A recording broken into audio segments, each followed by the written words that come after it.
imagine he's giving lectures, moral lectures, sanctimonious lectures, self-righteous lectures about how unequal the United States is, and then yet he tries to mimic that or pass on a Elizabeth Warren or Ward Churchill-like fraud that he's African American. Here's Victor Davis Hanson, who's one of the great intellects of the right, ripping into Mamdani for basically everything. He's very sensitive about the African American and Latino vote, which I don't think he's going to win.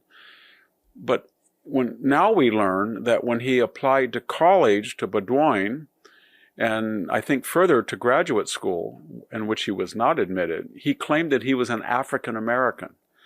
And, you know, as someone who was in academia for 3 decades, I used to have students that were from North Africa, Egypt or Morocco or Algeria, but were not African American.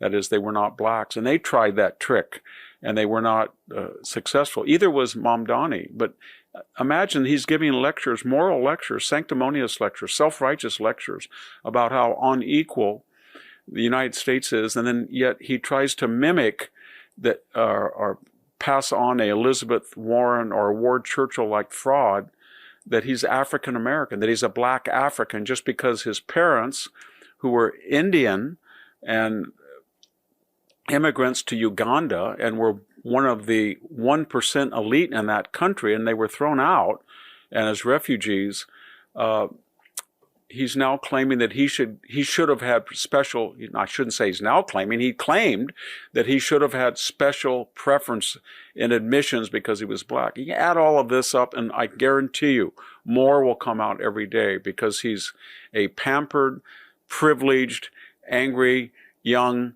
socialist-communist. Well said, Victor Davis Hanson. So yes, Mamdani's parents are both Indian. They went to Uganda. He then pretended to be black to get into Harvard. Was it Harvard or Columbia? I think Columbia. And then he didn't even get in. He has accomplished nothing. Yes, he has good filters on his videos. He's got his fake smile. He pretends to be nice. All of the things that are little nuggets for the retarded leftists. But if we get over that, you will see something really, really nasty and awful right there. And he and the movement, and trust me, guys, the plan with this guy is that if they can get him in, they will shut down the violence in New York City. They will shut down the rallies and everything else for about a year. So it will look good, because it can look good for a while. If you have enough funding, those grocery stores can look good for a little while. And that will be just enough to get it to a couple other states. And then what happens after that? Well, all bets are off.